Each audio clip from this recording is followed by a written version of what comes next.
Today, we're going to tackle a really fascinating idea. We're going to talk about cities, not as these concrete jungles built from a blueprint, but as living, breathing things. And trust me, it's a perspective that could completely change how we think about building our world. So, let's start with what we all think we know. When you walk through a city, right, you see the order, the streets, the buildings, the parks, and you just assume it was all meticulously planned out, like someone had a giant blueprint and just built it, piece by piece. But what if that's not the full story? What if that core assumption we all make is, well, just plain wrong? This question, right here, is the key to understanding a huge, and I mean huge shift in how we think about urban design. Okay, so to get to the bottom of this, we first have to talk about something called the master plan myth. This is the old school, top-down way we've been trying to build cities for like the last 100 years or so. You know the image, right? Some brilliant architect, maybe standing over a perfectly detailed scale model, moving little buildings around like a god.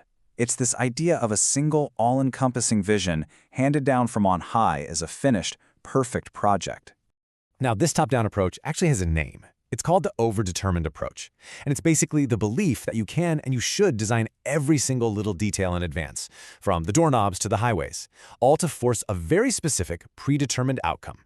But here's the thing. This obsession with creating a perfect, totally planned city, it has a massive, massive downside. See, the desire to control everything, to create that perfect finished product, often ends up strangling the very life that makes a city great in the first place. And you know, this isn't some newfangled idea. Way back in 1961, the absolute legend Jane Jacobs saw this problem crystal clear.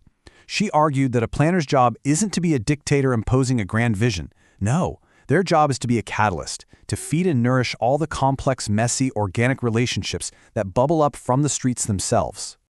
Jacobs' argument was just devastating to the old way of thinking. She said planners were treating cities like simple machines, with predictable parts. But they're not. They are problems of organized complexity, way more like a rainforest than a car engine. And these big master plans, in their search for a clean, simple order, were actually killing the spontaneous, messy, self-organizing life that makes a place feel truly alive. And listen, this isn't just some dusty old debate. Think about a more modern movement called New Urbanism. Its goal is to fight suburban sprawl by creating these walkable, mixed-use towns. Sounds pretty great, right? What could be wrong with that? Well, here's the trap. For all its good intentions, New Urbanism often falls for the same old myth.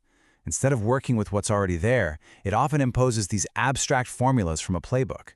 It tries to create diversity by saying, okay, we'll put one coffee shop here, one bookstore here, instead of letting it happen organically. And too often, it treats the existing neighborhood as a blank slate, a tabula rasa, something to be wiped clean and started over, instead of something to be nurtured and evolved. And that brings us to the real heart of the matter. We've got to make a huge mental shift. We need to stop thinking about a city as a machine we build and start seeing it as a complex, living system that we're a part of. So if it's not a machine, what is it exactly? Well, to really get it, you need to understand three key ideas. First up, you've got the structure. This is the easy one. Think of it as the city's hardware. It's all the physical stuff you can see and touch, the buildings, the roads, the sidewalks, the benches in the park. Next, you've got the pattern. This is the city's software. It's the invisible web of social, cultural, and economic relationships. It's how we all actually use the city, how we interact, where we work, how we live. It's the life that happens on the streets. And finally, and this is the most important one, you have the process. Think of this as the endless dance between the structure and the pattern. They're constantly changing each other. A city builds a new park. That's a change in structure. That park then changes how people hang out. That's a new pattern. Then, people start wearing a new path in the grass as a shortcut, which changes the park's physical structure again. That continuous feedback loop is where the magic of a city really happens. So what does this mean for designers? If you can't really design a city like a machine, but you can influence this dance, what do you do? How on earth do you design for a process you can't totally control? It means the designer's job has to change completely. You're no longer the all-powerful master planner. Instead, you're more like a catalyst, or maybe a better word is a gardener. You're not trying to build a perfect plastic flower. You're creating the right conditions, good soil, enough sunlight, for real life to grow and flourish on its own. And this whole gardener thing requires a totally new way of thinking.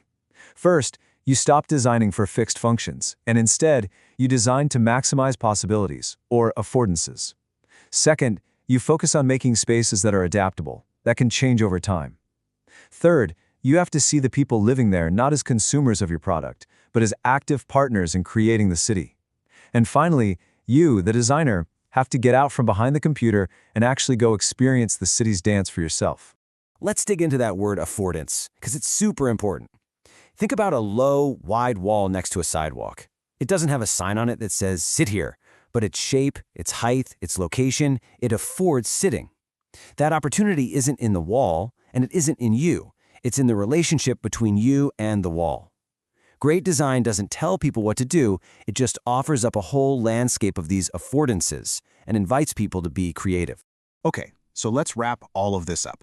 Let's look at the new playbook. This is a side-by-side look at the old, broken way of thinking versus this new, systems-based approach.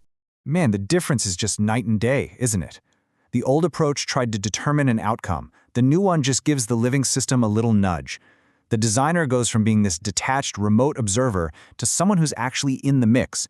And the inhabitants, well, they're no longer just passive consumers. They become active partners. The whole focus shifts from designing a final static shape to nurturing an ongoing process. You aren't building a finished stage. You're just setting the scene for a play that hasn't even been written yet. And that kind of leaves us with one last big thought to chew on. For decades, we've been chasing this impossible dream of the perfect, finished, predictable city.